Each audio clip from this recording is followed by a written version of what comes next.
건축학과 김관수 교수입니다. 오늘은 학교 건축의 변화와 미래라는 주제를 가지고 강의를 진행하도록 하겠습니다. 그동안 코로나 시기에 많은 온라인 강의에 관한 이슈들, 그리고 요즘 진행되고 있는 그린스마트 미래학교의 신축에 관한 찬반 논란들, 이런 것들을 볼 때 학교 공간에 대한 관심이 어느 때보다도 뜨거운 시기라고 볼 수가 있겠습니다. 이번 강의에서는 그동안 학교 공간, 학교라는 건물이 한국에서 어떻게 발전되어 왔고, 또한 지금 일어나고 있는 변화는 어떠한 방향으로 지금 진행되고 있는지에 관하여 이야기하는 시간을 갖도록 하겠습니다. 먼저 한국의 학교 건축의 의의, 그 다음에 서양에서는 간단히 어떻게 발전되어 왔는지에 대해서 간단히 말씀드리고요. 지금 현재 진행되고 있는 한국에서 일어나고 있는 학교 건축의 변화에 관하여 말씀드리도록 하겠습니다. 공공건축 중에 가장 많이 지어지고 있는 건물이 사실 학교 건물입니다. 그럼에도 불구하고 또 가장 저렴하게 짓고 있는 공공건축물 중에 하나였었고요. 지금 저희는 공립 교육기관으로서의 학교를 굉장히 당연한 것으로 받아들이지만, 이것은 사실은 이제 근대 국가가 형성되면서 시작된 굉장히 역사가 짧은 공공건축 중에 하나라고 볼 수가 있겠습니다. 그렇지만 이제 학교는 공공교육 공간으로서 모든 사람에게 동등한 교육의 기회를 주고자 하는 근대 국가의 민주주의의 밑바탕이 되는 매우 중요한 핵심 공간이자 기관이라고 할 수가 있겠습니다. 여러분들이 잘 아시는, 많이 이제 보셨을 요 그림을 보면은 조선시대 때 서당의 모습이죠. 김홍도가 그린. 근데 여기서 보면은 굉장히 재밌는 게, 나이가 한 초등학교 1학년에서부터 이제 모자를 쓰고 막 결혼을 한 20대 청년까지 다 했습니다. 모두가 한 공간에서 그냥 공부를 하고 있어요. 그럴 만큼 이제 그때 이 원래 근대 이전의 교육이라는 것 자체는 그런 나이대에 대한 구분이라든지 공간의 구분이 없었습니다. 그래서 서당 같은 경우는 이제 우리나라로 지금 현대로 치면 초등학교에서 중학교라고 볼 수가 있겠는데요. 6살에서 한 20대까지 문학과 잡학을 가르쳤습니다. 그리고 나이 공간과 공간 구분이 없었죠. 그래서 양반하고 이제 양인을 교육을 시켰는데요. 근데 이 당시에 보면은 양반이 많이 잡아도 2% 인구에, 그 다음에 양인이 한 68%, 노비가 30%였다고 치면은 벌써 10명 중 교육을 받을 수 있는 가능성 있는 사람은 10명 중 7명밖에 되지를 않았고요. 고등교육으로 가서 우리나라 지금으로 치면 고등학교라고 할 수 있는 향교, 국립이죠. 국립교육기관 혹은 서원, 사립교육기관이라고 보면은 이런 데는 이제 양반만 갈 수가 있었죠. 거기다가 이제 남성만 갈 수가 있었고, 그렇게 따지면은 거의 한 10명 중에 1명 정도 이제 갈 수 있는 가능성이 있었던 거죠. 이게 이제 성균관, 지금으로 치면 이제 대학으로 가게 되면은 더 심해집니다. 대학으로는 이제 개성하고 한양에 이제 각각 한 개씩 있었는데 정원이 400명밖에 안 됐어요. 그때 그렇게 따지면 조선 인구를 조선 초 기준으로 한 550만 명으로 치면은 그 한 세대에서 갈 수 있는 경쟁률이 거의 4만 대 1 정도인 거죠. 여기 들어갈 수 있는 비율을. 그러니까 그만큼 교육의 기회라는 거는 굉장히 협소했던 거죠. 이제 그러한 교육의 기회라는 것이 모든 전 국민에 대한 의무 교육과 평등 교육으로 이제 진행된 것은 근대에 와서라고 볼 수가 있겠고요. 그래서 이제 그 가장 이제 영향력이 큰 공공교육 기관인데, 이게 이제 거의 60년대, 70년대의 모습이죠. 이 사진 두 개를 비교해 보면 이게 이제 2000년대의 교실의 모습인데 거의 변하지 않은 걸 볼 수가 있어요. 그래서 거의 똑같은 직사각형 교실의 책상들, 칠판을 보는 한 방향의 교실의 앞에서 선생님이 이제 교육을 하고 학생들은 이걸 받아들이는 그런 식으로 진행이 되죠. 이제 TV가 하나 정도 생겼다, 이 정도라고 볼 수가 있을 것 같아요. 이러한 공간에서 학생들을 이제 매일 한 6시간에서 8시간, 고등학교 때는 이제 12시간 이상을 보내기 하죠. 이런 공간, 엄청난 시간을 보내는, 어떻게 보면 우리 일생에서 가장 많은 시간을 보내는 공간이 이러한 굉장히 획일적인 공간이라고 볼 수가 있는 거죠. 그래서 이러한 공간은 사실은 이제 획일적이고 관리와 통제 위주의 공간이라고 많이들 이제 분석을 하고 있습니다.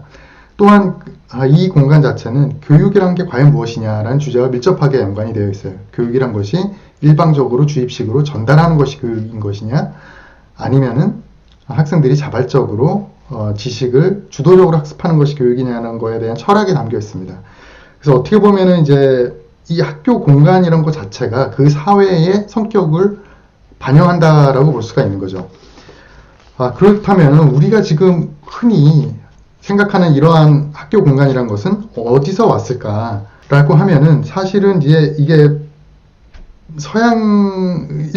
물론 일제시대 때에 영향을 많이 받습니다. 근데 그럼 일본은 어디서 영향을 받았느냐? 근대국가 형성하면서 유럽에서 이제 영향을 많이 받았죠. 근데 유럽도 사실은 한 150년밖에 되지가 않았어요. 이런 학교라는 거를 설립한 지. 그렇다면 이제 그 원형은 어디에 있느냐를 잠깐 한번 보도록 하겠습니다. 이건 데이비드 스토우라는 교육가가 만든 이상적인 학교의 모습인데요. 이건 이제 19세기 중반이죠. 이때만 하더라도 교육이란 거는 그냥 큰 강당에서 다 같이 모여서 수업을 하는 거였죠. 주제별로 이동식 수업도 없었고 여러 가지 다양한 주제를 이런 큰 홀에 모여서 어떤 나이나 수준에 관계없이 그냥 한 곳에서 그냥 교육을 하는 그런 것이 이제 학교 공간이라고 많이 설립이 되고 운영이 되고 있었죠. 그런데 이제 그게 19세기 들어서고 산업화가 진행되고 이제 근대 국가가 형성이 되면서 이제 교육을 전 국민으로 확대하는 움직임이 일어나게 됩니다. 그게 이제 독일, 프랑스, 영국, 그다음에 이제 미국에서 이제 시작이 되죠.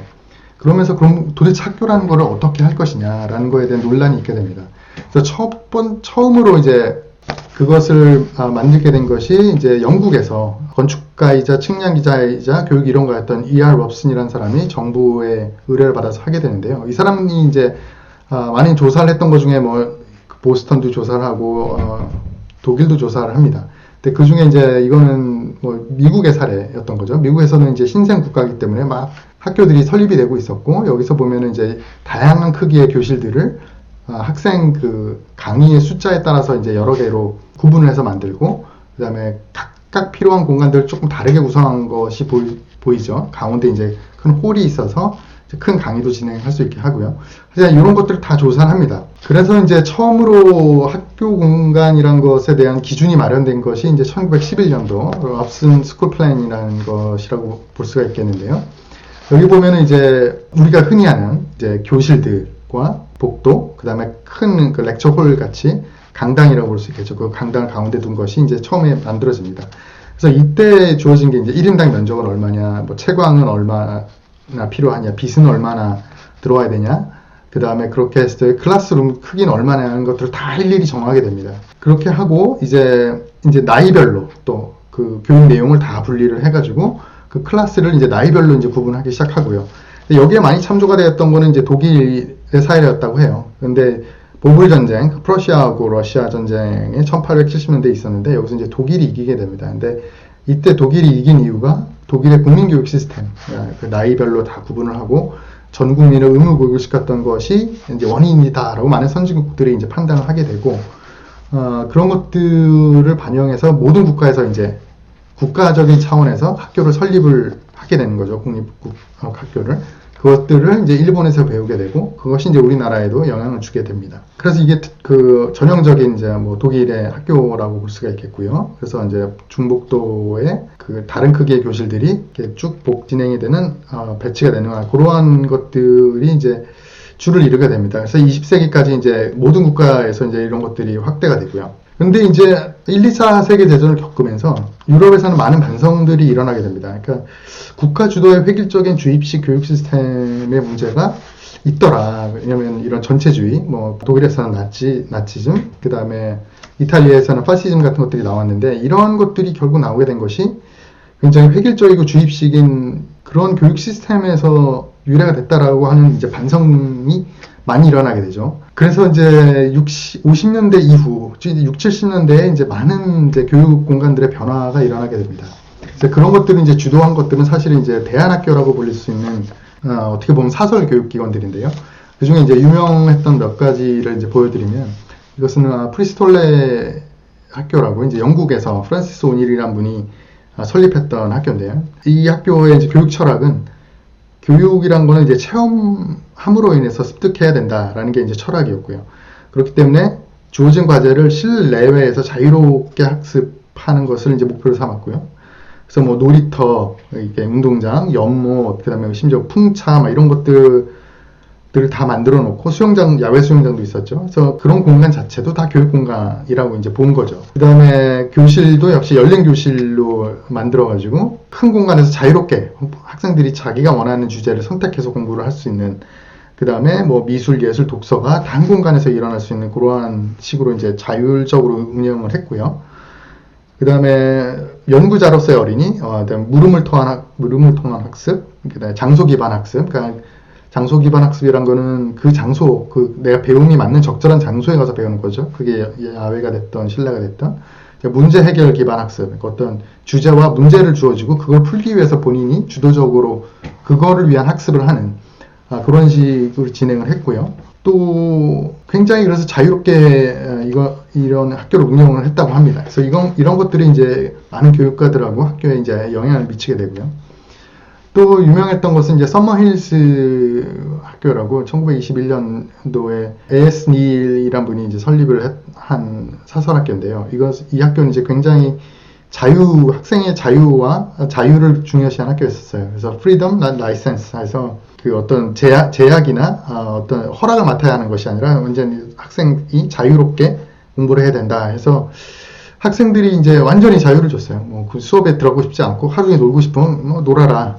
그 대신에 이제 본인이 공부하고 싶은 게 생기면 교사를 찾아가서 이제 공부를 하는 그러한 식으로 진행이 된 거죠. 그리고 심지어 이제 학교의 교칙도 완전히 민주적으로 진행이 돼서 학생, 뭐 교직원 누구든지 교칙을 제안할 수 있고, 그게 일주일마다 있는 전체 학교 회의를 통해서 과반 이상이 통과를 하면 그게 그냥 학교의 규칙이 되는, 그러니까 그런 식으로 진행이 됐다고 해요. 그래서 이제 당연히 이제 교육부에서는 이제 그 학교를 굉장히 눈의 가시처럼 여겨서 이제 폐교를 시키려는 시도가 있었습니다. 그래서 한번 2000년쯤에 굉장히 이제 유명한 소송이 걸리는데, 여기서 많은 이제 졸업생들이 와서 이 학교의 필요성과 유지를 해야 되는 것이 얼마나 중요한지에 대해서 증언을 했다고 해요. 그래서 결국은 이제 교육부가 지고 이 학교는 계속 유지를 합니다. 근데 이제 한 가지 재밌는 것은 그렇게 자유롭게 학생들을 풀어놓고 본인이 원하는 공부만 원하는 시기에 하도록 했는데, 그럼 과연 졸업생들은 어떻게 됐을까? 사회에 적응을 했을까? 하고 조사를 해보면 결국 다른 학교, 보통 공립학교를 나온 학생들에 비해서 결코 사회의 적응도나 사회에 성공하는 데 있어서 분포적으로 봤을 때 더 뒤처지지 않았다는 거예요. 물론 이제 여기서도 뭐 불행한 학생도 있고 굉장히 성공한 학생도 있고, 이 중에 이제 교수가 된 혹은 사업가가 된 학생들도 있었는데, 그것의 분포는 그렇게 다르지 않았다는 거죠. 근데 중요한 것은 모든 졸업생들은 이 학교에 대한 만족도가 굉장히 높았다는 거죠. 또 영향을 많이 미친 학교와 교육 철학 중에 하나는 이제 레지오 에밀리아라는 영유아 학교, 이탈리아에 있는 로리스 말라구치라는 분이 이제 운영을 했던 것이죠. 여기의 철학은 이제 지식의 발달은 선형적인 방식이 아닌 상호작용으로 연결된 복합적인 네트워크로 이루어진다. 그러니까 결국 주입식으로 선생님이 일방적으로 지식을 전달하는 게 지식이 아니다. 그리고 어린이를 위한 공간은 어린이가 지식을 습득하도록 지원하는 복합적인 발달 지원 시스템의 기본적인 요소이다. 그러니까 결국은 이제 공간도 중요하다는 얘기를 합니다. 그래서 여기서 보면은 공간 인지성, 학생들이 이제 공간에 대해서 파악을 하고 찾아 나서고 잘 쓸 수 있고 여기 어딘지를 금방 파악할 수 있도록 하는 것이 중요하다고 보고요. 위계가 없는 공간이 굉장히 중요하다라고 얘기를 하고, 피아자, 그러니까 광장이죠, 이탈리아 말로. 그래서 만날 수 있는 장소, 그러니까 교실뿐만 아니라 복도, 뭐 이런 것들이 굉장히 중요하게 생각합니다. 그 다음에 빛, 색, 재료, 질감, 냄새 이런 것들을 굉장히 중요시 생각하고요. 사용자의 주도적인 공간 이용 역시도 굉장히 중요하게 생각을 합니다. 그래서 여기 보면 이제 복도가 굉장히 넓죠. 그래서 이게 복도가 그냥 이동을 위한 공간이 아니라 만나고 여러 가지 학습 활동, 놀이할 수 있는 그런 공간을 얘기를 하고요. 그 다음에 천창을 통해서 자연채광 같은 것들 많이 들어오고, 그 다음에 이런 다락 공간이라든지 뭐 그런 여러 가지 공간, 그 다음에 색도 굉장히 다양하게 써서 이런 모든 것들이 다 복합적으로 교육기에 굉장히 중요하다라는 얘기를 합니다. 그래서 그러한 것들이 이제 영향을 받아서 실질적인 이제 공립학교에서도 이제 변화들이 일어나게 돼요. 그래서 이거는 프라이머리 스쿨의 디자인 예인데, 이건 네덜란드의 예죠. 그래서 보면은, 여기 보면 복도가 그냥 일자 복도가 아니라, 어떻게 보면 도시 가로처럼 만들고, 그 다음에 보면 이제 교실이 바로 외부 공간과 연결이 되기 시작해서, 외부 공간 역시 교육 공간의 연장으로 쓰도록 그렇게 하는 것들을 보여주고 있어요. 그래서 그러한 것들을 이제 계속 발전시킨 유명한 건축가 중에 한 분이 허먼 헐스버거라는 교수이자 네덜란드 건축가 분인데요. 이분은 이제 학교를 그냥 교실과 복도로 이루어진 게 아니라 어떤 홈베이스, 그러니까 어떤 그 학생들이 할 수 있는 기본적인 어떤 집과 같은 공간이 돼야 된다라고 얘기를 한 거죠. 그래서 이제 결국은 뭐 수학이나 뭐 언어나 뭐 이런 것들을 배우는 게 중요한 게 아니라 다른 사람과 같이 살 수 있는 어떤 사회적으로 공존하고 다른 사람들을 배려하고 같이 살 수 있는 그러한 사회성을 배우는 것이 굉장히 중요하다라는 얘기를 합니다. 그래서 그러한 그렇게 자유롭게 그런 거를 배울 수 있는 어떤 틀을 만들어주는 그것이 이제 학교라는 철학을 갖고 있었죠. 그래서 이 학교를 보면은 회색으로 되어 있는 부분이 복도인데 이제 계속 증축을 해 나갔어요. 그래서 교실이 이제 기역자로 되어진 교실이고, 그래서 조그만 알코브 공간들을 굉장히 많이 만들어줍니다. 그리고 교실들을 하나의 집으로 보고, 교실들이 모여있는 학교를 어떤 도시, 마을로 보고, 복도를 하나의 어떤 마을 가로처럼 본 거죠. 그래서 이러한 그런 복도 공간에서 다양한 활동들이 일어나고, 만나고, 그 다음에 머물 수 있는 그러한 공간. 그래서 굉장히 공용 공간 비율이 높습니다. 이런 학교들을 이제 테스트하기 시작했고요. 그러한 철학들을 이제 계속 지속적으로 발전시켜서 여기 있는 학교 역시 허먼 헐스버거가 디자인한 학교의 사례인데요. 보면 가운데 큰 복층의 중정이 있고 반층씩 어긋나는 이제 교실들이 있어요. 그래서 이 중정에서는 뭐 여러 가지 그 강연이라든지 발표회 같은 것도 일어날 수 있는 그러한 공간을 만들기도 하고요. 최근까지도 이제 막 그런 학교 건축을 계속 짓습니다. 그래서 이 학교 같은 예를 보면은 이렇게 가운데 한 반 이상이 모여서 발표 수업도 하고, 그 다음에 뭐 강연도 들을 수 있고, 그 다음에 여러 가지 뭐 공연도 할 수 있는 그런 공간들을 마련해 주고요. 오른쪽에 보면 이제 복도가 굉장히 넓죠. 그 다음에 이제 복도로 이제 교실들이 이제 활짝활짝 열릴 수가 있게 되어 있는 걸 볼 수가 있어요. 그래서 이제 복도 자체가 어떤 프로젝트 룸이라고 해서 어떤 과제를 수행하거나 학생들이 만나거나 놀거나 그런 아니면 자기주도 학습을 할 수 있는 그런 공간으로 만드는 것들을 진행하고 있습니다. 독일에서도 또한 그러한 변화가 많이 일어났어요. 그러니까 그 어떤 그 전체주의에 대한 반성에 의해서 그런 변화가 일어났는데 그런 것들이 본격적으로 나오기 시작한 것이 이제 70년대라고 볼 수가 있겠죠. 그래서 군터 베니시라는 이제 저명한 독일 건축가가 그런 것들을 많은 영향을 끼쳤다고 하고 있죠. 그래서 그분이 이제 초창기에 설계했던 건물을 보면은 이게 왼쪽에 있는 것이 이제 학교예요. 보면은 굉장히 유리가 많죠. 전면 다 투명하게 만듭니다, 벽을. 그래서 어떤 그 민주주의 교육에 있어서 투명성. 그러니까 모든 게 다 보이고 위계가 없는 그러한 그러니까 그 벽이 있으면 그 벽 뒤에서 이제 선생님들이 뭘 하고 있는지 모르고 이러는 게 아니라 학생들이 뭘 하고 있고 선생님들이 뭘 하고 있는지가 다 보이는. 그 다음에 자연 채광을 많이 들어서 빛을 많이 들어있는 두 가지 목적이 있다고 합니다. 그래서 그러한 공간, 그 다음에 가운데 보면 이렇게 뻥 뚫렸어요. 이게 원형 건물인데 교실도 이제 오각형입니다. 오각형이고 가운데 이렇게 학생들이 만나서 공부할 수 있는 그런 모일 수 있는 그런 공간들이 크게 있고요. 그 다음에 복도가 굉장히 넓습니다. 그래서 이게 역시 프로젝트 룸으로 쓸 수 있도록 공용 공간을 굉장히 크게 제공한 걸 볼 수가 있겠고요.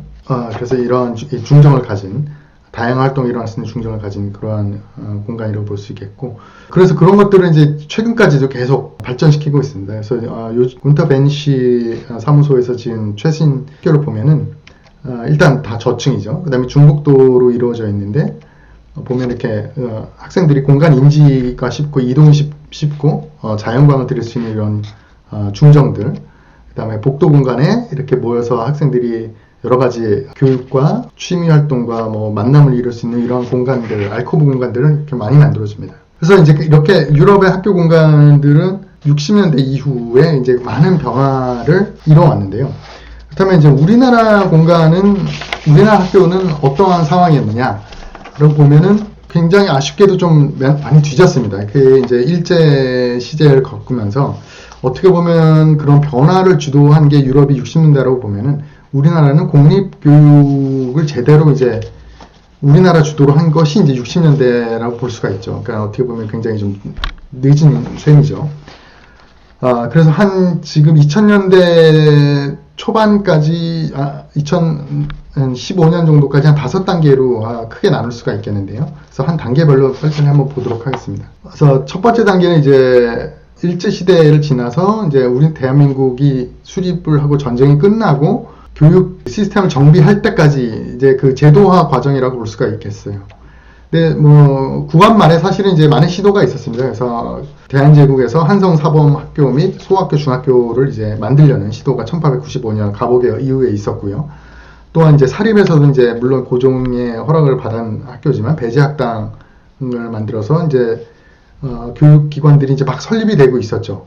그래서 국립과 공립들이 설립이 되고 있었는데 이것이 이제 국권을 잃으면서 일제 시대로 접어들고 일본 제국에서 이제 군국주의적인 교육을 하는 공간, 그것들이 이제 공립학교로서 많이 이제 영향력을 미치고 시작을 그런 식으로 이루어지게 된 거죠. 그래서 이제 그때 이제 경성 고등보통학교 같은 이제 설계도를 보면은 이제 우리가 흔히 아는 지금 아는 이제 편복도 공간에 이제 계단실이 끝에 있고 똑같은 이제 교실들이 이렇게 나열되는 그런 형식을 볼 수가 있습니다. 공업 전문학교에도 마찬가지고요. 그래서 이제 편복도 공간들이 쭉 있는 거죠. 그래서 이제 표준 학교들이 이런 식으로 생겼는데, 그래서 많은 경우에 이제 그런 것들이 이제 많은 다큐멘터리나 많은 교육자들이 얘기를 하는 것이 이제 그 교도소의 그 공간 구조, 복도가 있고 실들이 있는 것과 교실과 복도가 있는 것들이 이제 굉장히 비슷하다.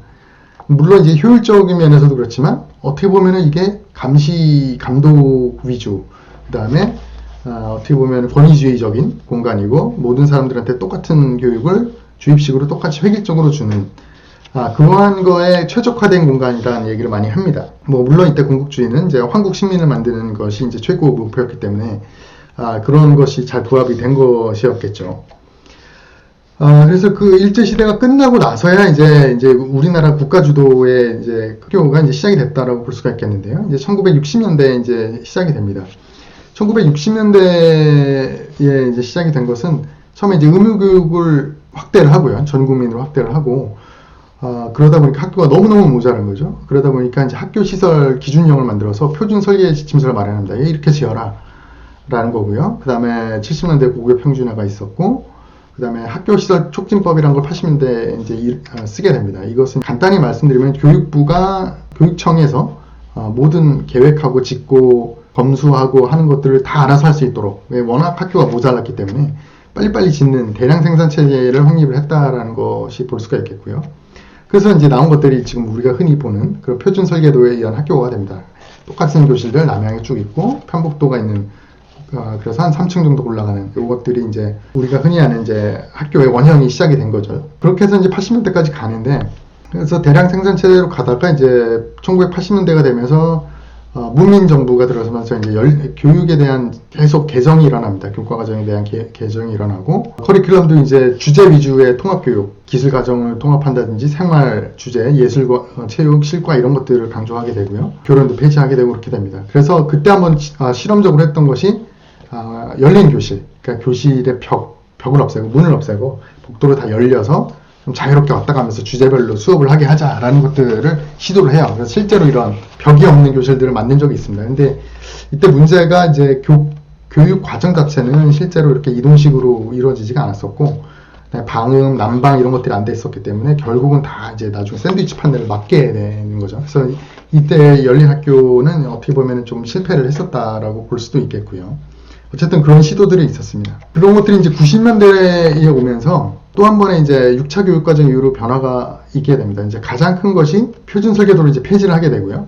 그 다음에 일반 교실과 특별 교실을 이제 구분을 해서 이제 특별 교육에 맞는 실들을 이제 따로 만들자. 그래서 부분 이동 수업들이 이제 이루어지게 됩니다.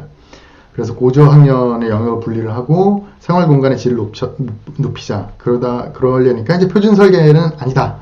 표준 설계는 모든 교실을 다 똑같이 했기 때문에 폐지하고 현상 공모를 통해서 이제 뽑자라고 해서 이런 것들이 이제 많이 이루어지게 됩니다. 그래서 이제 뭐 다양한 이제 공모를 통해서 이런 것들을 뽑게 되는데요.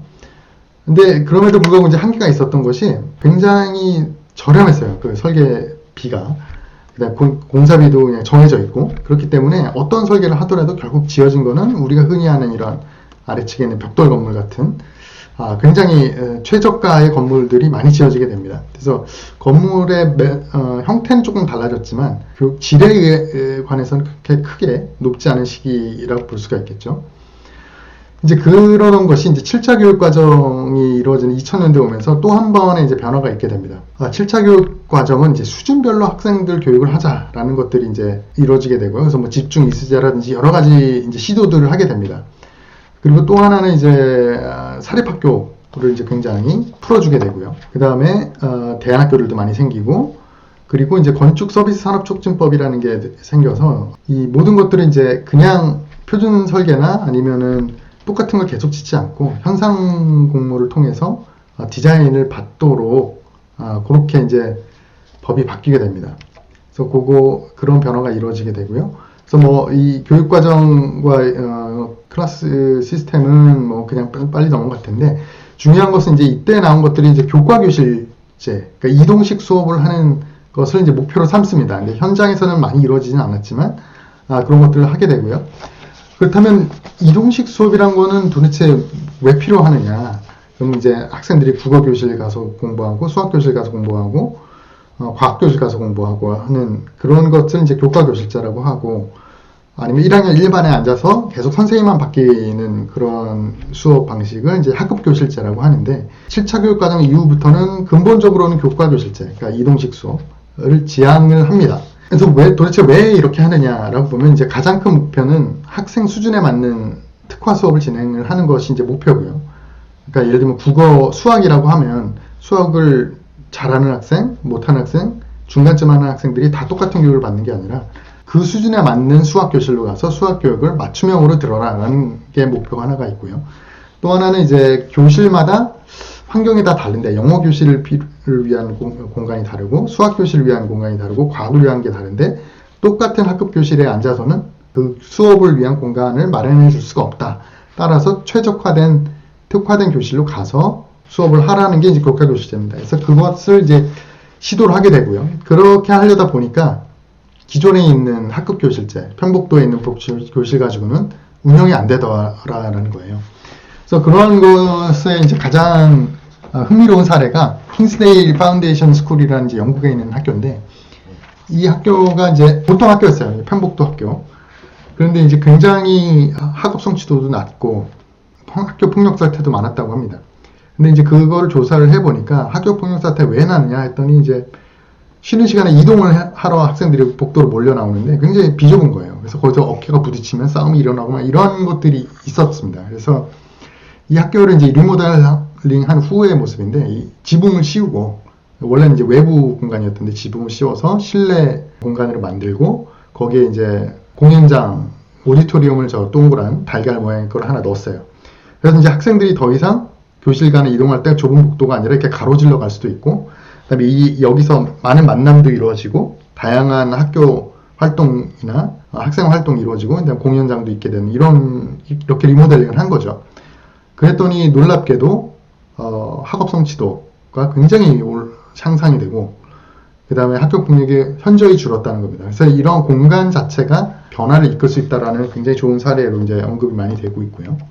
그리고 이제 또한 이제 굉장히 많은 사립학교들을 이제 허가를 해줘서 사립학교들이 굉장히 많이 생기게 되죠. 그래서 공립과 사립의 격차가 이제 좀 벌어지게 됩니다. 그래서 그러한 변화들이 있었는데, 그렇다면은 2015년도 이후에 그러면은 학교는 어떤 방향으로 가고 있느냐. 특히 이제 사립학교는 알아서 이제 굉장히 잘 발전을 하고 있는데, 공립은 어떤 방향으로 갈 것이냐 하는 것이 이제 큰 이슈가 된 것이죠. 그래서 지금 크게 말씀드릴 방향은 이제 그린스파크 미래학교라는 이제 교육부와 교육청에서 추진하고 있는 미래학교의 방향입니다. 그래서 거기서 크게 한 4가지 정도로 방향성을 볼 수가 있겠는데요. 하나는 이제 공간 혁신. 그래서 사용자들의 의견에 반영된 혁신적인 공간을 만들자. 스마트. 그래서 AI와 IoT 기반의 학교 교육 환경을 구축하자. 공유. 지역과 연계한 그런 학교를 만들자. 그 다음에 그린. 그래서 탄소 배출 제로. 그 다음에 생체 교육이 가능한 그런 학교를 만들자는 이러한 4가지 주제를 가지고 변화가 지금 진행되고 있습니다. 그래서 먼저 스마트 학교에 대해서 말씀드리면, 스마트 학교라는 거 이제 어떤 그 디지털 소프트웨어를 통해서 교육 콘텐츠를 운영을 하고, 또한 그것을 운영을 뒷받침할 수 있도록 무선 인터넷 환경이라든지 스마트 칠판, 노트북, 스마트 패드 등을 이제 활용을 한 그러한 교육 공간을 제공을 하는 것을 얘기를 하는 거죠. 그래서 예를 들면 원격 스튜디오라든지 메이커 스페이스 교육 이런 것들이 이제 디지털 교육과 연관돼서 같이 이루어지게 되는데요. 근데 여기서 중요한 것은 이제 이러한 디지털 교육 자체가 목표가 아니라 이거를 통해서 과정 중심의 교육, 그러니까 나중에 애들이 다 보고 학기 말에 시험을 봐가지고 그걸 테스트하는 게 아니라 바로바로 습득하고 있는 것들을 교사하고 디지털 기기를 통해서 소통하고 과정 자체를 평가받고 도움을 받을 수 있는 그러한 교육체제로 전환하는 것이 이제 가장 중요한 목적이라고 볼 수가 있겠죠. 근데 그렇게 전환을 하다 보니 이제 그 공간도 이제 변화하게 됩니다. 그래서 이것은 창동 여자중학교의 이제 사례 이미지인데요. 이 학교는 이제 신축은 아니고 기존 학교를 리모델링 해서 그러한 디지털 교육 시스템과 교육 공간을 같이 운영하도록 좀 리모델링한 사례라고 볼 수 있겠습니다. 그래서 여기는 이제 정보방이라고 나와 있는 공간은 이제 교실이 아니라 세미나실 겸 교육 공간 겸 다목적실이라고 볼 수가 있는 거죠. 그 넘어 있는 것이 이제 홈베이스인데, 홈베이스 역시도 수납하는 공간이 아니라 학생들이 교육하고 자기주도 학습을 하고 발표를 할 수 있는 그런 공간. 그래서 이런 것들을 통합적으로 운영하는 그런 공간들이 교실만큼 더 중요해지는 거고요. 여기는 누리방이라고 보는 것은 이제 컴퓨터실입니다. 기존에 있는 한 방향을 보고 있는 큐비클이 있는 컴퓨터실이 아니라 다 모바일기를 가지고 다 이렇게 둘러앉아서 서로 보면서 수업을 할 수 있는 그러한 것들. 그 다음에 실시간 수업에서는 이제 어떤 종이책뿐만 아니라 노트북이나 태블릿을 이제 동시에 활용하면서 교사하고 소통하면서 할 수 있는 그러한 수업들이 이루어지게 되고요. 그 다음에 테크센터 같이 이제 그런 기기들을 다 관리할 수 있는 그러한 실들이 지원을 하게 되는 그러한 모습을 볼 수가 있습니다. 또 하나는 이제 그린 학교라고 볼 수가 있겠는데요. 이제 그린 학교라는 거는 물론 이제 에너지 절감 이러한 것도 있지만 더 중요한 것은 이제 그린 생태 교육에 관한 거죠. 그래서 학생들이 식물을 재배하고 조리하고 직접 유기농 식품을 만들어서 먹어보는 그런 체험을 할 수 있는 그런 교실이라든지, 그 다음에 자연 채광이 들어오는 중정, 그 다음에 텃밭 이런 것들이 이제 굉장히 중요하게 되는 거죠. 그래서 실내외 공간이 다 그런 식으로 발전이 돼야 되고, 또한 이제 어떤 녹색 정원이라든지 실내 정원 같은 것들, 그런 녹색 공간들, 학교의 녹화 같은 것들도 굉장히 중요하게 됩니다. 또 하나 주제는 이제 공유 학교, 특히 이제 마을 결합형 학교라고 볼 수가 있겠는데요. 마을 결합형 학교라는 것은 이제 지역에 있는 지역 전문가가 학교에 와서 교육에 참여를 하는 그러한 것을 이제 목표로 한다고 볼 수가 있겠어요. 그것이 이제 필요한 이유는 과거에는 이제 주입식 학습이었다고 치면은 앞으로는 이제 자기주도 학습, 체험 역량 학습이 이제 중요한 시기가 됐습니다. 심지어는 이제 수능에서도 보면은 학생부 종합전형, 입학사정관, 논술전형 같은 것들이 이제 70% 정도죠. 물론 이제 다시 수능에 대한 비율을 높이자는 공정성 때문에 그런 것들이 있겠지만, 여태까지 대체적인 추세는 어쨌든 이러한 체험 역량 학습이나 자기주도 학습이 중요한 시기가 되었다고 볼 수가 있어요. 근데 지금까지 이제 학생들은 학교 밖에서 여러 가지 이제 특별 활동들이나 특별 교육들을 알아서 사설 학원들을 하는 경우가 많았습니다. 근데 그것을 학교가 이제 그런 것들을 이제 연계해서 주도적으로 관리를 하고, 더 나아가서 그런 전문가들이 학교로 안으로 들어와서 교육을 하면 어떻겠느냐. 예를 들면 바이올린을 하고 싶은 학생들한테 바이올리니스트가 학교로 와서 가르치고, 내가 유도를 하고 싶은 학생들한테 유도 관장이 와서 교육을 할 수 있는 학교가 됐으면 좋겠다라는 것이죠. 그래서 많은 사립학교들이 고용된 외부 전문가가 비싼 돈을 받고 한다고 치면은, 공립학교에서는 그 지역사회에 있는 전문 인력들을 활용해서 그러한 교육을 해보자라는 것이 이제 마을 결합형 학교라고 볼 수가 있겠어요. 그러다 보니까 가장 중요한 문제는 이제 학생의 외부인이 학교로 들어갈 때 이제 안전의 문제, 관리의 문제가 있는 거죠. 그렇기 때문에 기존의 학교의 공간 구조를 가지고는 그런 보안 관리나 영역 관리가 하기 힘들더라. 애초에 학교를 이런 것들이 가능하도록 처음부터 계획을 해야 되는 것이 이제 굉장히 중요한 시기가 됐습니다. 그래서 이제 마을 결합형 시설로는 이런 회의실, 도서관, 다목적 세미나실, 체육관, 동아리실 이런 것들을 진행할 수가 있는 거죠. 마을 결합형 연계시설로는 뭐 실험실, 컴퓨터실, 음악실, 미술실 같은 특별교실군들을 그런 지역 전문가가 교육에 참여할 수 있는 시설로 이제 그룹핑을 하게 됩니다. 그래서 지금부터는 그 공간혁신 사업의 사례에 관해서 이제 좀 말씀을 드리겠는데요. 기존 학교 공간을 개선하는 꿈단 교실 프로젝트 사례와 신축 학교를 그린 스마트 미래학교 방향에 맞춰서 한 그러한 사례들을 이제 보여드리도록 하겠습니다. 신가 초등학교 꿈단 교실은 지금 보시는 바와 같이 편북도에 노후화된 교실을 이제 리모델링을 한 그런 프로젝트라고 볼 수가 있겠고요. 점선으로 되어 있는 부분이 이제 초등학교 1학년의 이제 눈높이입니다. 그래서 이제 그 학생들 눈높이에서는 이제 보이는 부분이나 손에 닿는 부분이 거의 없는 그러한 이제 학생들의 맞춤화되어 있지 않은 공간이라고 볼 수가 있겠고요.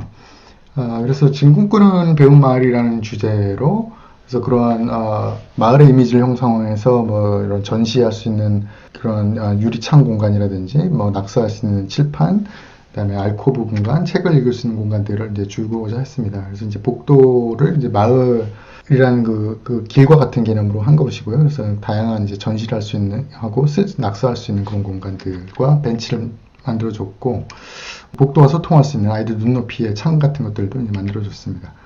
이제 교실 후면부에는 이런 계단형 학습 공간과 칠판을 만들어줬었는데, 그다음에 이제 뭐 어떤 상징적으로 이제 정원 같은 느낌을 주기 위해서 이제 식물도 배치를 했었죠. 근데 이제 그런 공간들이 이제 여러 가지 뭐 발표 수업이라든지 독서 수업 같은데 굉장히 잘 활용이 되는 것을 볼 수가 있었어요. 그래서 이제 그 다음 천일초등학교 사례에서는 그런 공간을 조금 더 확대하는 방향으로 이제 계획이 됐었습니다. 그래서 천일초등학교 같은 경우는 이제 중복도 공간이라 굉장히 어둡고 교실도 이제 노후화된 그런 상황이었는데 교실과 복도 사이 벽을 이렇게 열어주는 개념, 그래서 전시창과 꾸민 벽, 책장 등을 이제 넣는 그러한 개념으로 생각을 했었고요. 그래서 이제 기존 교실이 이렇게 있다고 치면은 교실을 이제 약간씩 틀어서 열어주고 소통할 수 있는 창들을 만들어주는 그런 개념으로 리모델링이 되었습니다. 그래서 굉장히 이제 복도가 굉장히 밝아지고 그 다음에 이제 교실 안을 볼 수 있는 그런 투시창들이 이제 많아졌죠. 그리고 이제 그 한쪽 벽엔 실내화를 갈아 신을 수 있는 신발장을 이제 공용 로비에 마련을 했고요. 그래서 이제 교실 문이 열리면은 이제 복도 쪽으로 이제 많은 공간이 열리도록 내 안팎을 볼 수 있는 창들, 실내 이제 모습이고요.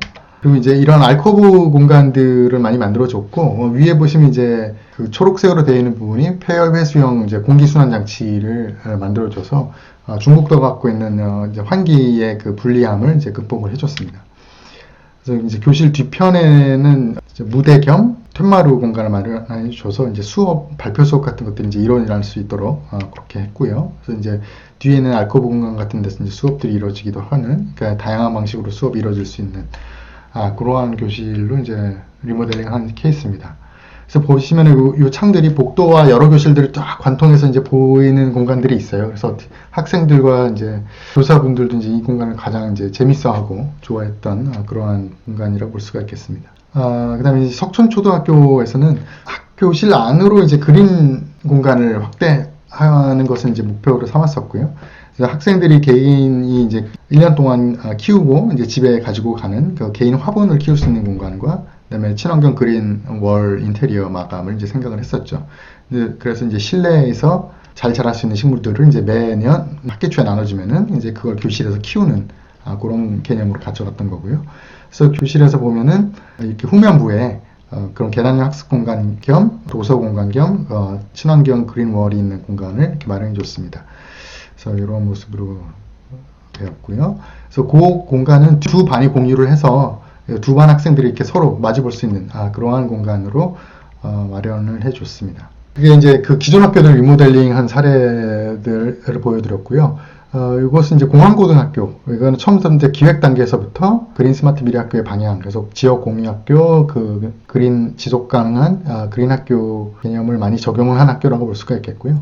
그래서 여기 그 보시면 이제 가운데에 큰 회랑이라고 해서 학생들이 이제 만나고 이동하고 서로 여러 가지 활동들을 하고 활동들을 할 수 있는, 만날 수 있는 그러한 에코밸리라고 하는 회랑을 이제 만들어졌어요. 도심 가로라고 볼 수가 있겠죠. 그리고 이제 회색 부분의 이제 건물들이 마을 결합형 시설들, 그러니까 특별교실과 도서관, 체육관 등, 그래서 이제 지역 전문가가 참여할 수 있는 그런 영역을 별도의 존으로 이제 구성을 한 예라고 볼 수 있습니다. 그래서 이게 이제 완공된 모습이고요. 그래서 이제 굉장히 지속 가능성을 위해서 신재생 에너지를 적극적으로 도입을 했고, 그래서 건물 인면에도 태양광, 그러니까 지붕에도 썼고요. 그 다음에 중정을 통해서 자연 채광을 적극적으로 도입을 했습니다. 그래서 이런 모습이고요. 그다음에 마곡 한의중학교 같은 경우는 가운데 이제 열린 도서관과 책 읽는 학습 공간 겸 학생들이 모여서 다양한 활동할 수 있는 공용 공간을 만들어줬고요. 그다음에 그 위에 보이는 이제 발코니처럼 나와 있는 부분들이 홈베이스입니다. 그래서 이 홈베이스를 학교 중심 공간으로 가지고 와서 다양한 학생들의 활동이 일어날 수 있는 공용 공간을 핵심이 되도록 학교 중앙부에 이게 배치를 하고 그 중정 부분을 내려다볼 수 있게 그렇게 계획을 한 사례입니다. 그리고 이제 최근에 상을 받은 건축이죠. 이집 건축에서 한 신길중학교 같은 사례는요.